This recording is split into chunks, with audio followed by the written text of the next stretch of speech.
बिस्मिल्लाहिर्रहमानिर्रहीम। अस्सलाम वालेकुम स्टूडेंट्स, आज मैं आपको फिजिक्स क्लास 10 के chapter number 10 general waves properties के सेक्शन बी के स्ट्रक्चर्ड क्वेश्चन कराऊंगी। इससे पहले भी मैं ये स्ट्रक्चर्ड क्वेश्चन की वीडियो अपलोड कर चुकी हूँ, लेकिन उसके अंदर मैंने बहुत से क्वेश्चंस के आंसर आपको नहीं लिखवाए थे, इसलिए मैं इसकी दोबारा वीडियो अपलोड कर रही हूँ। इस वीडियो में आपको सेक्शन बी के अंदर जो 12 क्वेश्चंस हैं उनके तमाम पार्ट्स मैं आपको समझाऊंगी भी और लिखवाऊंगी भी। इंशाल्लाह ताला ये वीडियो आपके लिए बहुत हेल्पफुल होगी। इसे करना स्टार्ट करते हैं।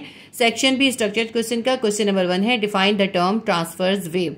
ट्रांसवर्स वेव की टर्म आपको डिफाइन करनी है। क्वेश्चन नंबर 2 है, define the term longitudinal wave. Question number 2 में आपको लॉन्गिट्यूडिनल वेव्स की टर्म डिफाइन करनी है। तो पहले मैं आपको समझाऊं वेव्स क्या है, वेव्स क्या होती हैं। ये आपने इसमें लिखना नहीं है, लेकिन मैं आपको समझा रही हूँ ताकि आपको कॉन्सेप्ट क्लियर हो जाए। इसको मैं पढ़ लेती हूँ। A method transport energy from one point two another point without transfer of matter is called wave. एक पॉइंट से दूसरे पॉइंट तक एनर्जी के ट्रांसफर का वो तरीका जिसमें एनर्जी तो ट्रांसफर होती है, मैटर ट्रांसफर नहीं होता, वो वेव्स कहलाता है। वेव्स दो तरह की हैं, एक है ट्रांसवर्स वेव और दूसरी है लॉन्गिट्यूडिनल वेव। अब मैं आपको क्वेश्चन नंबर 1 का आंसर लिखवाऊंगी, उसके अंदर मैं आपको ट्रांसवर्स वेव भी एक्सप्लेन कर दूंगी। क्वेश्चन नंबर 1 हमारा था, define the term transverse wave. Transverse wave define करनी है। Transverse waves are the waves that travel in a direction perpendicular to the direction of wave motion. जब कोई वेव प्रोड्यूस होती है तो वो एनर्जी को ट्रांसफर करती है और वो एक डायरेक्शन में मूव करती है। जैसे देखें, ये एक वेव मैंने ड्रॉ की है, ये एक ट्रांसवर्स वेव है क्योंकि ये वेव मोशन की डायरेक्शन के परपेंडिकुलर ट्रेवल करती है। देखें, इस वेव की जो डायरेक्शन है वो आगे की तरफ है, ठीक है, लेकिन ये वेव जो ट्रेवल कर रही है वो अप एंड डाउन यानी परपेंडिकुलरली ट्रेवल कर रही है। तो इसका डिस्प्लेसमेंट भी अप एंड डाउन है यानी परपेंडिकुलर है, तो इसलिए ये ट्रांसवर्स वेव है। एक बार और पढ़ लेती हूँ। Transverse waves are waves that travel in a direction perpendicular to the direction of the wave motion. Transverse wave वो वेव्स होती हैं जो कि वेव मोशन के परपेंडिकुलर मूव करती हैं। Transverse waves are electromagnetic waves. Transverse wave जो है इलेक्ट्रोमैग्नेटिक वेव्स होती हैं। इलेक्ट्रोमैग्नेटिक वेव्स वो वेव्स होती हैं जो किसी मीडियम के बगैर भी प्रोपेगेट कर लेती हैं। ट्रांसवर्स वेव की एग्जांपल्स हम लिखते हैं, लाइट वेव्स, माइक्रोवेव्स और रेडियो वेव्स। ये रेडियो वेव्स और माइक्रोवेव्स और लाइट की जो वेव्स होती हैं ये ट्रांसवर्स वेव्स होती हैं। ये बगैर किसी मीडियम के भी प्रोपेगेट कर लेती हैं, ठीक है। ये हो गई ट्रांसवर्स वेव। इसके बाद क्वेश्चन नंबर 2 था, define the term longitudinal waves. Longitudinal waves की टर्म्स आपको डिफाइन करनी है। जैसे कि अभी हमने पढ़ा कि ट्रांसवर्स वेव जो होती हैं वो वेव मोशन की डायरेक्शन के परपेंडिकुलर मूव करती हैं। लॉन्गिट्यूडिनल वेव जो होती हैं वो वेव मोशन के पैरेलल मूव करती हैं। जैसे इसकी एग्जांपल ये मैंने स्प्रिंग बनाया, इस स्प्रिंग से एक्सप्लेन कर सकते हैं। अगर स्प्रिंग को आप आगे की तरफ इस तरह आगे फोर्स लगा के खींचेंगे तो आप ये देखेंगे स्प्रिंग में थोड़ा सा आगे जो है उसके दरमियान ज्यादा स्पेसेस आ जाएंगी। आगे की तरफ आप देखेंगे तो इनकी अंदर स्पेसेस कम हो जाएंगी, ठीक है। तो कुछ हिस्से में स्पेस ज्यादा होगी, कुछ हिस्से में स्पेस कम होगी, फिर आगे जाके स्पेस ज्यादा होगी और इसी तरह आगे हम देखेंगे तो स्पेस जो है कम होगी, ठीक है।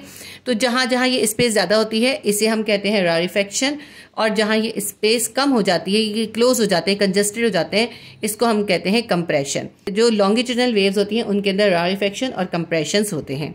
लॉन्गिट्यूडिनल वेव्स वो वेव्स होती हैं जो कि वेव मोशन के पैरेलल मूव करती हैं। अगर वेव की मोशन इस तरह आगे की तरफ है, ये वेव्स जो हैं वेव मोशन के पैरेलल मूव करेंगी। लॉन्गिट्यूडिनल वेव्स मैंने आपको एक्सप्लेन कर दी। लॉन्गिट्यूडिनल वेव्स जो है मैकेनिकल वेव्स होती हैं, इनको मीडियम की जरूरत होती है और इसकी एग्जांपल है हमारे पास है sound waves, water waves, seismic waves. अब मैं आपको इसको लिखवाती हूँ कि आपने कैसे लिखना है। Longitudinal waves are waves that travel in a direction parallel to the direction of wave motion. Longitudinal waves wave motion के पैरेलल डायरेक्शन में ट्रेवल करती हैं।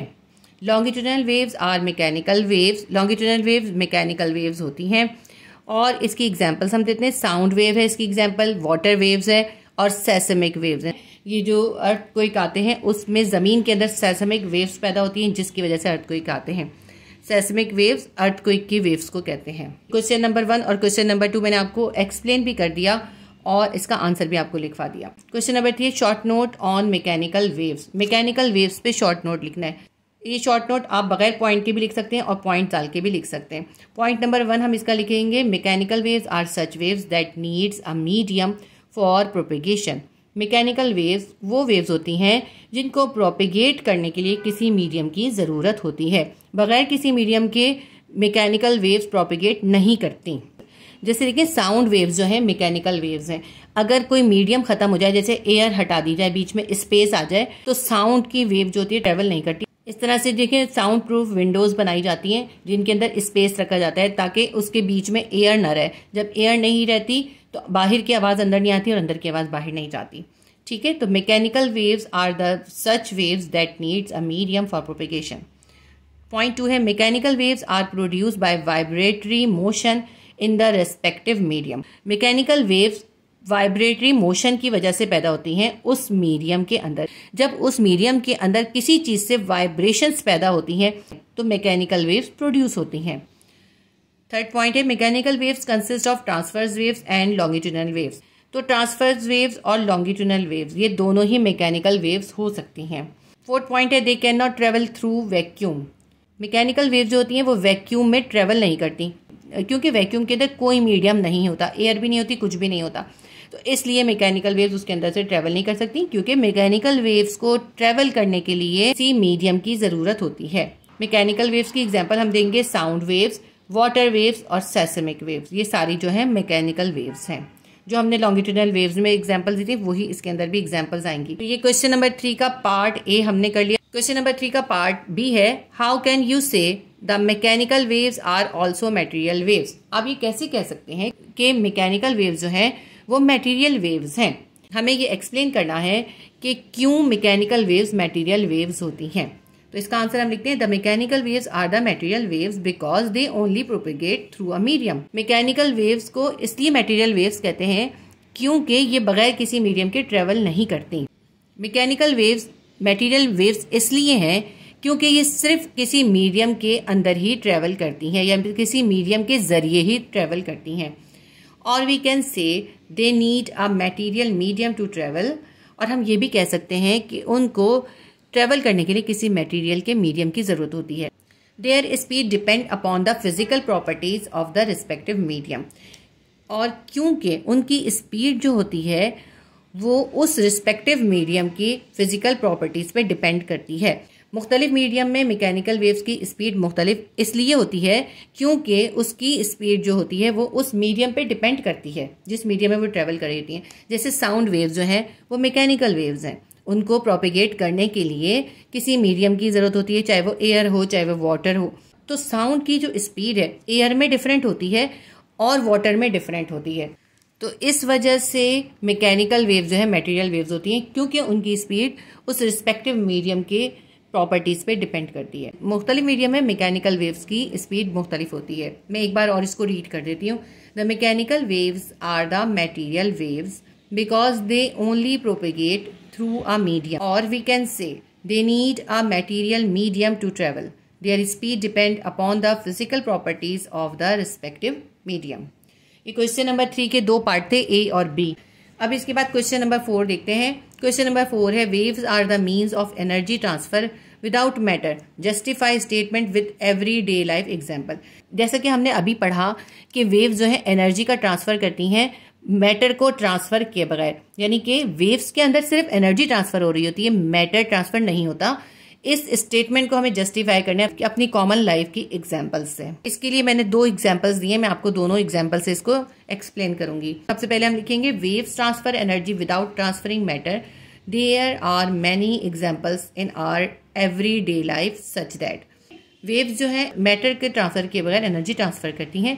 इसकी बहुत सी एग्जाम्पल हमारी डे लाइफ में मौजूद हैं, जैसे कि एग्जाम्पल नंबर 1 है we hear sound from a distant vibrating object like beating of drum. हम किसी दूर वाइब्रेटिंग ऑब्जेक्ट की साउंड, जैसे कि अगर किसी ड्रम को बीट किया जा रहा हो, बजाया जा रहा हो, तो उसकी आवाज सुनते हैं। The sound waves transfer energy to our ears where they create vibrations. Sound की जो वेव्स होती हैं जो कि वाइब्रेटिंग बॉडी से निकल रही होती हैं वो एनर्जी को ट्रांसफर करती हैं हमारे कानों में। Where they create vibrations and we hear sound. हमारे कानों के अंदर जाके वो वाइब्रेशंस पैदा करती हैं और फिर हम वो आवाज़ सुनते हैं। हमारे कान के अंदर कहते हैं ना एक एयर ड्रम होता है, उस एयर ड्रम पे जाके जब कोई साउंड की वेव्स टकराती हैं तो उसको वाइब्रेट कर देती हैं, उसकी वाइब्रेशन की वजह से हम साउंड सुनते हैं। तो ये हमारी एक डे लाइफ के अंदर एग्जांपल है कि हम दूर की आवाजें भी सुन लेते हैं, क्योंकि साउंड जो है वो वाइब्रेटिंग बॉडी से निकल रही होती है और एयर के थ्रू ट्रेवल करती है, हमारे कानों तक पहुंच के उसके अंदर वाइब्रेशन क्रिएट करती है और उस साउंड एनर्जी को हमारे कानों में ट्रांसफर करती है, जिसकी वजह से हम उसकी साउंड सुन सकते हैं। सेकेंड एग्जाम्पल हम देंगे, we observe tides in the sea, they travel many kilometres. हमने जो है समंदर के अंदर बहुत बड़ी बड़ी लहरें देखी हैं, टाइड्स होती हैं बहुत बड़ी बड़ी लहरें, और वो कई किलोमीटर तक सफ़र कर रही होती हैं, बहुत दूर दूर तक सफ़र करती हैं। Water moves up and down and transfer the energy, matter is not transfer itself. Water जो है वो ऊपर नीचे मूव करता है और एनर्जी को ट्रांसफर करता है। उसके अंदर वाटर अप एंड डाउन होकर एनर्जी को ट्रांसफर कर रहा होता है, मैटर को ट्रांसफर नहीं कर रहा होता। एक बार और रीड कर देती हूँ। Waves transfer energy without transferring matter. There are many examples in our daily life such that number 1, we hear sound from a distant vibrating object like beating of drum. The sound waves transfer energy to our ears where they create vibrations and we hear sound. Second example है, we observe tides in the sea. They travel many kilometers. Water moves up and down and transfer the energy. Matter is not transfer itself. मैंने slowly आपको read कर दिया ताकि आप आसानी से लिख सकें, क्योंकि ये जो सेकंड वाला है ना, ये तो आपकी इसी चैप्टर के अंदर ये मौजूद है, लेकिन ये जो फर्स्ट वाली एग्जाम्पल है ये इसके अंदर नहीं है। ठीक है, तो ये 2 एग्जाम्पल्स की हो गई हमारी डेली लाइफ से। ये हमारा क्वेश्चन नंबर 4 कंप्लीट हो गया। क्वेश्चन नंबर 5 के 2 पार्ट्स हैं। क्वेश्चन नंबर 5 का पार्ट ए है डिफाइन द टर्म्स। कुछ टर्म्स दिए हैं वो डिफाइन करनी है। सबसे पहली टर्म है amplitude. The maximum displacement move by a point on a vibrating body from the rest और मीन पोजीशन। कोई भी वाइब्रेटिंग बॉडी अपनी मीन पोजीशन या अपनी रेस्ट वाली पोजीशन से जितना ज्यादा डिस्प्लेसमेंट मूव करती है वो उसका एम्पलीट्यूड कहलाता है। जैसे देखें ये एक वेव है ना, ये वेव यहाँ से शुरू हो रही है और यहाँ तक इसका हाईएस्ट डिस्टेंस है। इसकी मीन पोजीशन ये है, तो इसका मीन पोजीशन से हाईएस्ट पोजीशन तक जो ज्यादा से ज्यादा डिस्प्लेसमेंट है, ये जो डिस्प्लेसमेंट है ये जो है एम्पलीट्यूड कहलाता है। जैसे इस वेव का ये जो इतना यहाँ से यहाँ तक है ना, ये एम्पलीट्यूड है। ये मैंने इसलिए ड्रॉ किया था ताकि मैं आपको इसके अंदर ये समझा सकूं। अब ये सिर्फ वेव्स के अंदर नहीं होता, एम्पलीट्यूड हर वाइब्रेटिंग ऑब्जेक्ट के अंदर होता है। अब जब आगे पेंडुलम पढ़ेंगे, पेंडुलम के अंदर SHM पढ़ेंगे, उसके अंदर भी एम्पलीट्यूड आएगा। आपकी बुक में ये पेज नंबर 7 पे ये सारी डेफिनेशंस मौजूद हैं, अगर आप चाहें अपनी बुक से कर लीजिएगा। इसको मैं एक बार और रीड कर देती हूँ। The maximum displacement moved by a point on a vibrating body from the rest और mean position is called amplitude. Second हमारे पास है पीरियड। पीरियड जो है टाइम पीरियड को ही कहते हैं। पीरियड और time period is the time taken for only one point on the wave to complete one oscillation. Period या टाइम पीरियड जो है वो टाइम है जिसमें कोई भी वेव अपना एक ऑसिलेशन कंप्लीट करती है। एक ऑसिलेशन यानी अपने मीन पॉइंट से जो उसकी हाईएस्ट पोजीशन होती है उस पोजीशन से जब वो वापस आती है, ये एक ऑसिलेशन होता है। तो एक ऑसिलेशन के अंदर जितना टाइम लगता है ना वो कहलाता है time period. It is denoted by T, capital T से इसको जाहिर करते हैं। एसआई यूनिट इज सेकेंड, और टाइम पीरियड का एसआई यूनिट जो है वो सेकेंड या एस होता है। एक बार और रीड कर देती हूँ। पीरियड और time period is the time taken for any one point on the wave to complete one oscillation. It is denoted by T, SI unit is second. Third हमारे पास है frequency. Frequency is the number of complete waves produce by a source per unit of time. कोई भी source एक unit time में जितने complete waves produce करती है वो उसकी फ्रीक्वेंसी कहलाती है।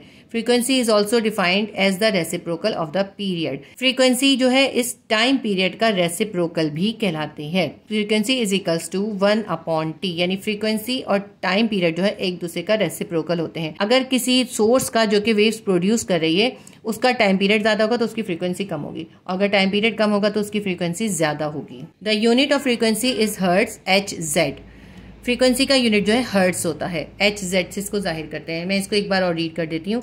Frequency is the number of complete waves produced by a source per unit of time. Frequency is also defined as the reciprocal of the period.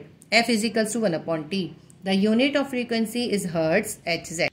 इसके बाद फोर्थ है वेवलेंथ। वेवलेंथ ट्रांसवर्स वेव्स के अंदर भी होता है और लॉन्गिट्यूडिनल वेव्स के अंदर भी होता है। ट्रांसवर्स वेव्स के अंदर दो करीब करीब वाले क्रेस्ट और दो करीब करीब वाले ट्रोव्स के दरमियान का डिस्टेंस वेवलेंथ कहलाता है, जबकि लॉन्गिट्यूडिनल वेव्स के अंदर दो सक्सेसिव कंप्रेशन या दो सक्सेसिव रारिफेक्शन के दरमियान का डिस्टेंस जो है वो वेवलेंथ कहलाता है। अब मैं पहले आपको समझा दूं कि ट्रांसवर्स वेव्स के अंदर क्रेस्ट और ट्रोव्स क्या होते हैं और लॉन्गिट्यूडिनल वेव्स के अंदर कंप्रेशन और रारिफेक्शन क्या होते हैं। देखिए यहाँ मैंने ट्रांसवर्स वेव्स आपको बना के दिखाई थी। इन ट्रांसवर्स वेव्स के अंदर ये जो हाईएस्ट पॉइंट होते हैं ये क्रेस्ट होते हैं, ठीक है, ये क्रेस्ट है, और ये जो लोएस्ट पॉइंट है इनके, ये लोएस्ट पॉइंट है, ये कहलाते हैं ट्रोव्स।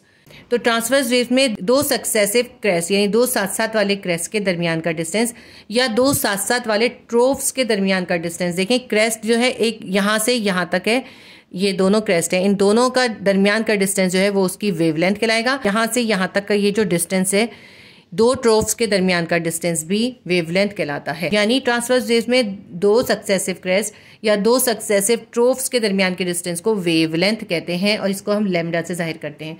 अब मैं आपको लॉन्गिट्यूडिनल वेव्स से बताती हूँ। देखिए लॉन्गिट्यूडिनल वेव्स के अंदर ये जहाँ पे स्पेसेस ज्यादा होते हैं ये कहलाते हैं रारिफेक्शन और जहाँ स्पेस कम होता है ये कहलाते हैं कंप्रेशंस।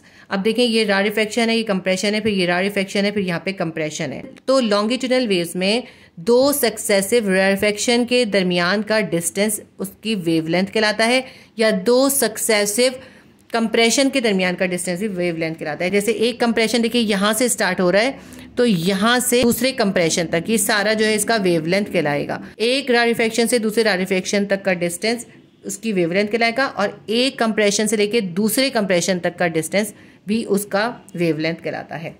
ये मैंने आपको लॉन्गिट्यूडिनल वेव्स और ट्रांसवर्स वेव्स दोनों के अंदर वेवलेंथ समझा दिया। अब मैं आपको लिखवाती हूँ कि आपने इसको लिखना कैसे। नंबर 4 है वेवलेंथ। इसकी हेडिंग डाल के हम लिखते हैं wavelength is the linear distance between two successive crest और troughs in a transverse wave. Transverse waves में दो सक्सेसिव क्रेस्ट या दो सक्सेसिव ट्रोव्स के दरमियान का लीनियर डिस्टेंस वेवलेंथ कहलाता है। उसके बाद हम लिखते हैं and two successive compressions and rarefaction in longitudinal waves.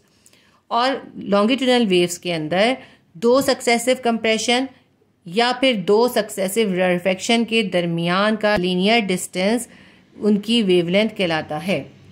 SI unit is metre. इसकी एसआई यूनिट जो है मीटर है एंड डिनोटेड बाय लैम्डा। इसको लैम्डा से जाहिर करते हैं।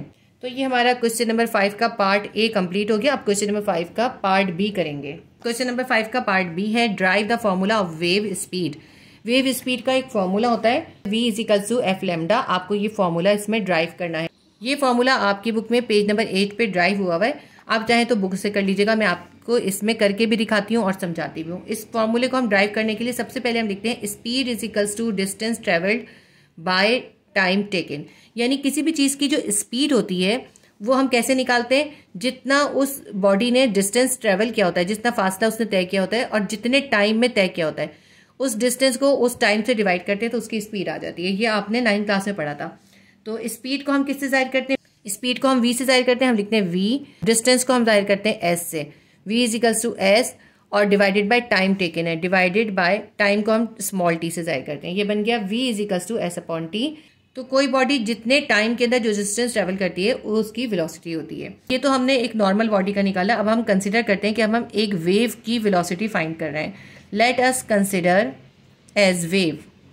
अब आप वेव के लिए इसको कंसिडर करेंगे तो जितना डिस्टेंस ट्रेवल किया है उसको हम लैम्डा से जाहिर कर देते हैं। ठीक है, डिस्टेंस s को हम कर देते हैं लैम्डा के इक्वल और जो जितने टाइम में तय कर रहा है टाइम t को हम कर देते हैं, टाइम t को हम इक्वल कर देते हैं कैपिटल T के। यानी कि कोई वेव अगर मूव कर रही है तो वो जितना डिस्टेंस तय कर रही है उसको हमने लैम्डा से जाहिर कर दिया क्योंकि ये लीनियर डिस्टेंस होता है ना वेव का, और जितने टाइम में करिए उसको हमने कैपिटल T से जाहिर कर दिया। अब इस इक्वेशन के अंदर हम s की जगह लैम्डा और स्मॉल t की जगह कैपिटल T लिख देते हैं। v will be equals to s की जगह हम लिख देंगे लैम्डा और स्मॉल t की जगह आ जाएगा कैपिटल T। इसको हम एक और तरह भी लिख सकते हैं, v will be equals to, ये t जो है डिवाइड हो रहा है ना, इसको हम 1/t ऐसे करके लिख दें और लैम्डा को यहाँ पे अकेला लिख दें, ऐसे भी लिख सकते हैं। यानी v = 1/t multiply by lambda. ये यही चीज़ है, इसको हम बस इसको डिफरेंट करके हमने लिख लिया। अब ये जो 1/t है ना ये बराबर होता है f के। F is equals to 1/T होता है। तो यहाँ पे 1/T की जगह हम F लिख देते हैं। हम लिख देते हैं V will be equals to F और ये हो जाएगा लैम्डा। ठीक है, ये देखिए हमने यही इक्वेशन ड्राइव करनी थी, हमारी इक्वेशन ड्राइव हो गई। अगर हमें किसी वेव की स्पीड निकालनी होगी तो हम उसकी फ्रीक्वेंसी को उसके वेव लेंथ के साथ मल्टीप्लाई करेंगे तो उसकी स्पीड आ जाएगी। हमें वेव स्पीड की derivation v is equal to F lambda ही ड्राइव करनी थी, तो हमने ड्राइव कर ली। बहुत छोटी सी डेरिवेशन है, बहुत इंपॉर्टेंट है, आपने इसको जरूर करनी है। ये अक्सर शॉर्ट क्वेश्चन के अंदर आ जाती है। इस क्वेश्चन के साथ वो क्या करते हैं, आपको कहते हैं वेलोसिटी, वेवलेंथ और फ्रीक्वेंसी, इनकी डेफिनेशन दें और फिर इसकी डेरिवेशन को ड्राइव करें। तो बस आप पहले डेफिनेशन लिखते हैं और फिर ये इसी तरह से इक्वेशन को ड्राइव करें। तो हमारे ये क्वेश्चन नंबर 5 का पार्ट ए और बी दोनों कंप्लीट हो गए। क्वेश्चन नंबर 6 का पार्ट ए है what is a ripple tank and explain it's working. आपको रिपल टैंक को पहले बताना है कि रिपल टैंक क्या होता है और फिर उसकी आपको वर्किंग की एक्सप्लेनेशन देनी है। और इसका पार्ट बी है define the wave front. Part B के अंदर आपको वेव फ्रंट डिफाइन करना है। तो इन दोनों के आंसर मैं आपको समझाती हूँ। जो ये रिपल टैंक है इसका आंसर मैं आपको बुक से ही करवाऊंगी, क्योंकि बिल्कुल जो बुक के अंदर है हमें सब वही लिखना है, कुछ भी चेंज नहीं करना है। क्वेश्चन नंबर 6A का आंसर आपको पेज नंबर 3 पे मिलेगा अपनी बुक के अंदर। इस पेज पे यहाँ पे देखें water wave in ripple tank, ये हेडिंग है। आपने ये हेडिंग नहीं डालनी, आपने हेडिंग डालनी है रिपल टैंक। क्या डालनी है heading? Ripple tank. Ripple tank की हेडिंग डाल के आप ये जो इसकी फर्स्ट 2 लाइंस है जिसपे ये ब्लू शेड हुआ है, ये पूरी 2 लाइंस लिखेंगे। अब मैं आपको बताती हूँ कि रिपल टैंक होता क्या है। रिपल टैंक जो होता है ये लेबोरेटरीज के अंदर होता है और लेबोरेटरीज के अंदर वेव्स को देखने के लिए या वेव्स को डेमोस्ट्रेट करने के लिए इसको यूज करते हैं। ये ग्लास का बना होता है और ये जो ग्लास का एक छोटा सा टैंक होता है इसके अंदर वाटर भरते हैं, ये है टैंक। और इसके ऊपर यहाँ पे लाइट लगाई जाती है ताकि लाइट का रिफ्लेक्शन हो और आपको रिपल्स जो है वो नजर आ सकें या वेव्स नजर आ सकें। और यहाँ पर इस जगह पे वाइब्रेटर है, ठीक है। इसके जरिए, इस वाइब्रेटर के जरिए जब ये ऊपर नीचे होता है तो रिपल टैंक के अंदर वेव्स प्रोड्यूस होती हैं। हमें पता है वेव्स जो होती हैं वो एनर्जी को ट्रांसफर करती हैं, तो ये एनर्जी आगे ट्रांसफर होती है। इस तरह पूरे रिपल टैंक के अंदर वेव्स प्रोड्यूस होती हैं। इन वेव्स को देखने के लिए यहाँ पे नीचे की तरफ जो है एक वाइट स्क्रीन लगाई गई होती है और उस स्क्रीन के ऊपर वेव्स का पैटर्न नजर आता है। यहाँ पे ये देखिए, ये आपको नजर आ रही है, ये है। इस स्क्रीन के ऊपर हम वेव्स का पैटर्न देख पाते हैं। ताकि ये वेव्स का रिफ्लेक्शन क्लियर दिखाई दे, यहाँ पे एक लैंप लगाया जाता है ताकि इसके ऊपर लाइट सही तरह से पड़ सके। तो लेबोरेटरी के अंदर ये रिपल टैंक जो होता है वेव्स की प्रॉपर्टीज को डेमोस्ट्रेट करने के लिए यूज होता है, ठीक है। तो ये तो रिपल टैंक का मैंने आपको ये समझा दिया। अब मैं आपको थोड़ा सा और बताऊं कि रिपल टैंक के अंदर वेव्स कौन सी और किस तरह प्रोड्यूस होती हैं। इसके अंदर एक छोटा सा एक वाइब्रेटर लगा हुआ होता है, बिल्कुल यहाँ पर। उस वाइब्रेटर को ऊपर नीचे करते हैं जिससे वेव्स प्रोड्यूस होती हैं। ये इसकी वर्किंग हो गई, ये हम वर्किंग में लिखेंगे। ये मैंने सारा एक्सप्लेन कर दिया और मैंने इसकी क्लियर सी पिक्चर भी साइड में लगा दी है, उससे भी आपको ये क्लियरली समझ में आ जाएगा। वैसे जब आप बुक में पिक्चर को देख के पढ़ेंगे तो भी आपको समझ में आ जाएगा। अब मैं आपको बताती हूँ आपने क्या लिखना है और उसको समझाती भी हूँ साथ साथ। सबसे पहले आप हेडिंग डालेंगे रिपल टैंक की, ठीक है। ये वाली हेडिंग आपने नहीं डालनी। रिपल टैंक की हेडिंग डालेंगे और लिखेंगे a ripple tank is a shallow glass tank of water used to demonstrate the basic properties of wave. Ripple tank एक ग्लास का बना हुआ शैलो सा टैंक होता है, यानी कि ये जो होता है ज्यादा गहरा टैंक नहीं होता, शैलो होता है। शैलो मतलब होता है जो कम गहरा होता है।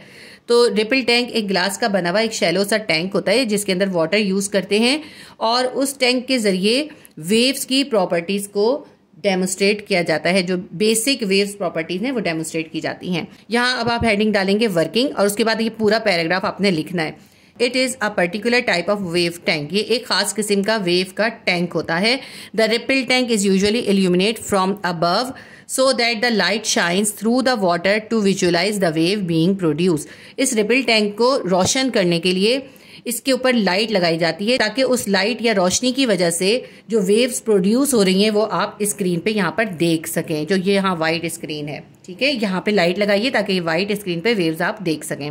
इसके बाद हम आगे लिखते हैं in laboratory we can produce water wave with the ripple tank. Laboratory के अंदर हम वाटर की वेव्स को प्रोड्यूस करते हैं रिपल टैंक के अंदर। इन the ripple tank a small vibrator moves up and down the water surface. इस रिपल टैंक के अंदर यहाँ पे देखें एक छोटा सा वाइब्रेटर होता है जो ऊपर नीचे मूव करता है वाटर की सरफेस पर। resulting in water particles at the surface that are in contact with the dipper being made to move up and down। Vibrator के ऊपर नीचे मूव करने की वजह से क्या होता है, तो इसके पास जो वाटर होता है, जो इसके इर्द गिर्द इसके करीब में जो वाटर होता है, वो भी अप एंड डाउन मूव करता है। This up and down motion soon spread to other parts of water surface in the tank. ये जो अप एंड डाउन मोशन होती है जो वाटर के अंदर पैदा होती है, इस डिपर की वजह से ये आहिस्ता आहिस्ता पूरे रिपल टैंक में फैल जाती है, सब तरफ चली जाती है। उसके बाद आप ये फिगर 10.5 ये चीज काट दीजिएगा। उसके बाद आप लिखेंगे here the water is the medium through which the ripple travels और प्रोपेगेट। यहाँ पर वाटर जो है वो एक मीडियम का काम करता है जिसमें रिपल्स या वाटर वेव जो हैं वो ट्रेवल भी करती हैं और प्रोपेगेट भी हो रही होती हैं। ये पूरी यहाँ से यहाँ तक आपने वर्किंग लिखनी है। वर्किंग भी आपको समझ आ गई होगी। सबसे पहले आप रिपल टैंक की हेडिंग डाल के ये पहली 2 लाइंस लिखेंगे, फिर वर्किंग की हेडिंग डाल के ये पूरे दोनों पैराग्राफ लिखेंगे। तो ये आपके क्वेश्चन नंबर 6 का पार्ट ए कंप्लीट हो गया। क्वेश्चन नंबर 6 का पार्ट बी करते हैं। क्वेश्चन नंबर 6 का पार्ट बी है define the wave front. Wave front define करना है। वेव फ्रंट क्या है? Wave front is an imaginary line on a wave that joins all points that are in the same phase. Wave front एक imaginary line है, ये कोई actual line नहीं होती बल्कि एक इमेजिन की गई है। और ये इमेजिन किस तरह की जाती है कि वेव के अंदर जितने भी पॉइंट सेम फेस पे होते हैं उनको ज्वाइन कर दिया गया है, तो वो एक इमेजिनरी लाइन बनती है जिसको कहते हैं wave front. A wave front is usually drawn by joining all wave crest. आमतौर पे वेव के जो क्रेस्ट होते हैं उनको ज्वाइन करके वेव फ्रंट बनाया जाता है। वेव के क्रेस्ट क्या होते हैं, लेकिन जैसे अगर ये एक वेव है ना, तो इसके अंदर ये जितने भी हाईएस्ट पॉइंट होते हैं ये इसके क्रेस्ट होते हैं। किसी वेव के अंदर मौजूद तमाम क्रेस्ट की जो ज्वाइनिंग लाइन होती है वो भी वेव फ्रंट कहलाती है। और ये लाइन जो होती है इमेजिनरी होती है, ये कोई एक्चुअल लाइन नहीं होती। ये वेव फ्रंट जो है इनकी 2 टाइप्स हैं। एक होता है सर्कुलर वेव फ्रंट और दूसरा होता है प्लेन वेव फ्रंट। अगर वेव किसी स्फेरिकल डिपर की वजह से प्रोड्यूस हो रही होती है तो फिर कोसेंट्रिक सर्कल्स बनते हैं, उसको कहते हैं सर्कुलर वेव फ्रंट। लेकिन अगर कोई प्लेन डिपर हो जो कि वेव प्रोड्यूस कर रहा हो तो उससे प्लेन वेव्स बनती हैं, उसे कहते हैं प्लेन वेव फ्रंट। इसका मैं आपको लिखवा देती हूँ। There are 2 types of wave front. Wave front की 2 टाइप्स हैं। फर्स्ट है circular wave front. A spherical dipper produce circular wave front. अगर एक स्फेरिकल यानी गोल डिपर डाला जाए जिससे वेव्स प्रोड्यूस हो रही होंगी तो वो वेव्स जो होंगी कोसेंट्रिक सर्कल में होंगी, उसको कहते हैं हम circular wave front. Wave front की सेकंड टाइप है plane wave front. A plane dipper can produce plane wave front. अगर एक प्लेन डिपर यूज करेंगे तो उससे प्लेन वेव्स प्रोड्यूस होंगी और इससे जो वेव फ्रंट बनेगा वो कहलाता है प्लेन वेव फ्रंट। तो ये हमारा क्वेश्चन नंबर 6 का पार्ट ए और बी दोनों कंप्लीट हो गए।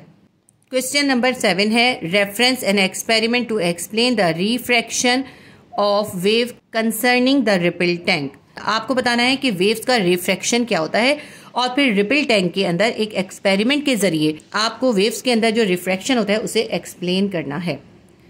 तो क्वेश्चन नंबर 7 भी मैं आपको बुक से कराऊंगी, लेकिन इसके अंदर पहले हम रिफ्रैक्शन की डेफिनेशन लिखेंगे।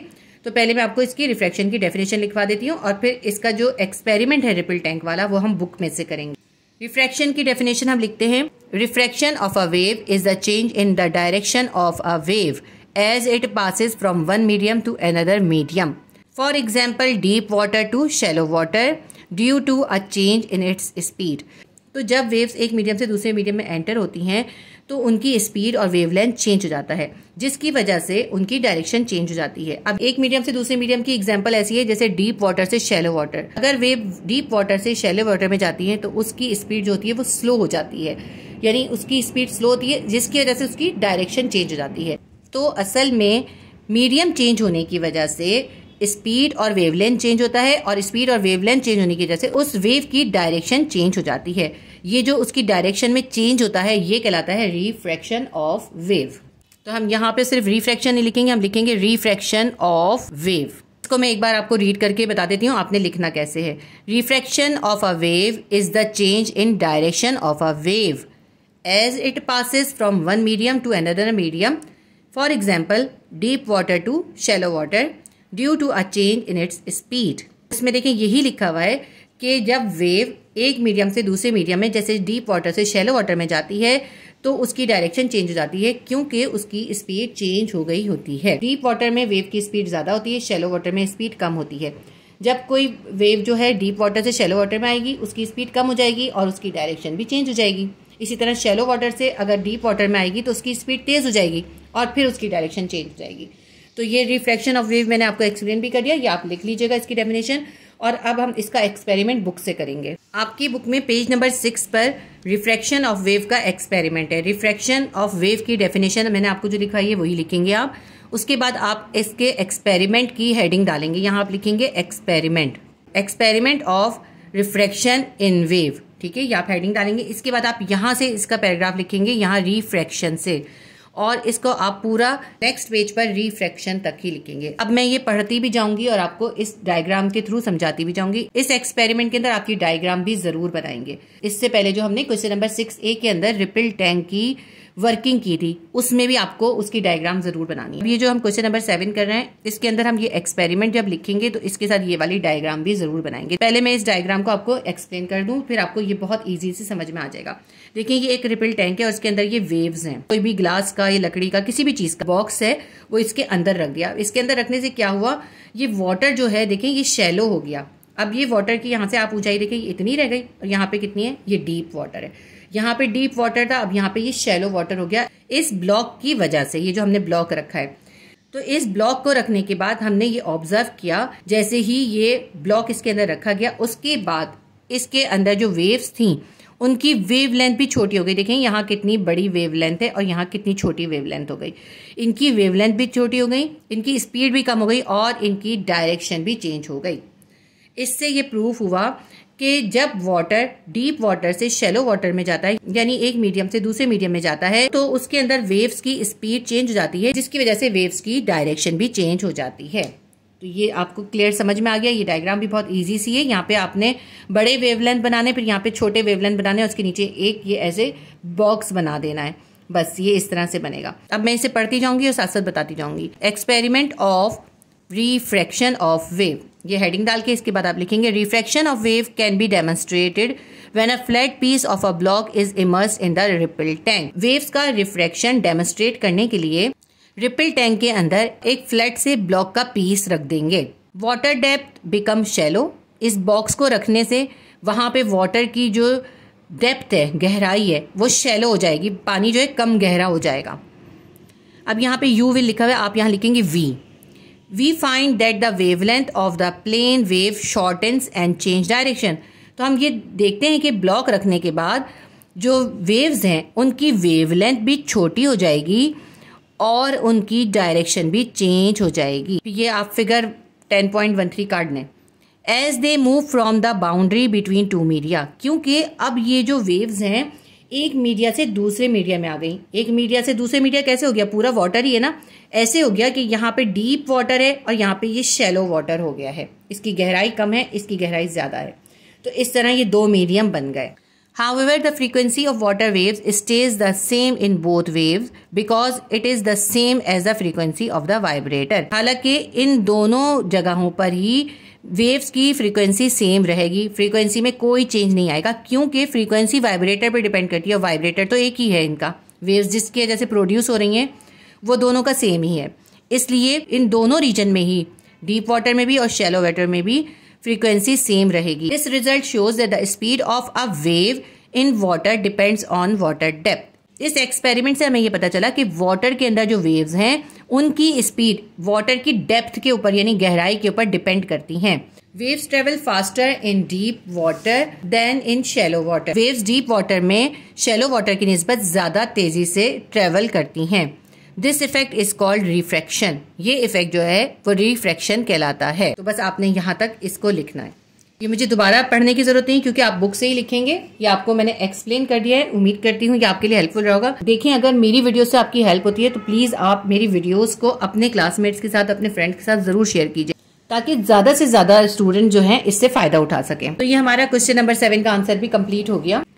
क्वेश्चन नंबर 8 है, what is the phenomena of diffraction. Diffraction का फिनोमिना आपको एक्सप्लेन करना है। क्वेश्चन नंबर 8 का आंसर आपकी बुक में पेज नंबर 7 पर है। सबसे पहले आप डिफ्रैक्शन की डेफिनेशन लिखेंगे। डिफ्रैक्शन की हेडिंग डाल के आप लिखेंगे the spreading of the wave near N obstacle is called diffraction. किसी भी ऑब्स्टेकल या रुकावट के पास वेव्स के फैल जाने को डिफ्रैक्शन कहते हैं। ये डेफिनेशन हो गई। इसके बाद मैं आपको इसकी एक्सप्लेनेशन कराऊंगी। ये पूरा पैराग्राफ इसकी एक्सप्लेनेशन का है। यहाँ डिफ्रैक्शन से लेके डिफ्रैक्शन तक लिखेंगे। पहले एक्सप्लेनेशन की हेडिंग डालेंगे और फिर ये लिखेंगे। अब देखिए इस पैराग्राफ के अंदर इंपॉर्टेंट 3 पॉइंट हैं। सबसे पहला पॉइंट है diffraction is only significant if the size of the gap is about the same as the wavelength of the incident wave. Diffraction उस वक्त सिग्निफिकेंट या सबसे ज्यादा नुमाया होता है जब गैप या रुकावट का साइज और इंसिडेंट वेव का वेवलेंथ बिल्कुल सेम हो, उस वक्त सबसे ज्यादा डिफ्रैक्शन नजर आता है। ठीक है, ये हो गया पहला पॉइंट। इसकी डायग्राम भी मैंने यहाँ पे साथ साथ लगा दी है, उससे भी आपको भी बहुत अच्छे से समझ में आएगा। ये पहला एक पॉइंट हो गया। दूसरा पॉइंट है narrow the gap whose width is equal to the wavelength of the incoming ripples. The ripple that pass through the gap are almost circular and seem to originate from a point source situated in the gap. ये इसका second point है। अब इस diagram को देखें, अगर gap आने वाली वेव्स के वेव लेंथ से छोटा होगा तो फिर सर्कुलर वेव्स बनेंगी और वो एक पॉइंट से जनरेट होती हुई या एक पॉइंट से निकलती हुई महसूस होंगी। ये हो गया सेकंड पॉइंट। थर्ड पॉइंट क्या है? Wider gap produce less diffraction. अगर गैप वाइड हो, फैला हुआ हो, तो सबसे कम डिफ्रैक्शन होता है। डायग्राम को गौर से देखें, इसके अंदर गैप देखें वाइडर है। अगर गैप आने वाली वेव के वेवलेंथ से लार्जर या वाइडर होगा तो फिर बहुत लेस डिफ्रैक्शन होगा, बहुत कम डिफ्रैक्शन होगा। इसकी भी मैंने पिक्चर लगा दी है। इन तीनों पॉइंट्स की मैंने अलग अलग डायग्राम्स लगा दी हैं। उन डायग्राम से भी ये बहुत अच्छे से क्लियर हो रहा है। ठीक है, तो आपने ये पूरा लिखना है, यहाँ डिफ्रैक्शन से लेके यहाँ डिफ्रैक्शन तक। ये जो है डिफ्रैक्शन का फिनोमेना इससे बहुत क्लियर हो गया होगा। अगर गैप का साइज इंसिडेंट वेव की वेवलेंथ के इक्वल होगा तो सबसे ज्यादा सिग्निफिकेंट नुमाया डिफ्रैक्शन होगा। अगर गैप नैरो होगा तो सर्क्यूलर डिफ्रैक्शन होगा, तो सर्क्यूलर वेव्स बनेंगी और एक पॉइंट से जनरेट होती हुई लगेंगी। अगर वाइडर गैप होगा तो डिफ्रैक्शन बहुत कम होगा और फैली हुई वेव्स होंगी। ठीक है, तो ये डिफ्रैक्शन का फिनोमेना पूरा क्लियर हो गया। हमारे क्वेश्चन नंबर 8 का आंसर कंप्लीट हो गया। क्वेश्चन नंबर 9 करेंगे। क्वेश्चन नंबर 9 का पार्ट ए है what is simple harmonic motion. Simple harmonic motion आपको डिस्क्राइब करनी है। इसका पार्ट बी है what are necessary conditions for a body to execute simple harmonic motion.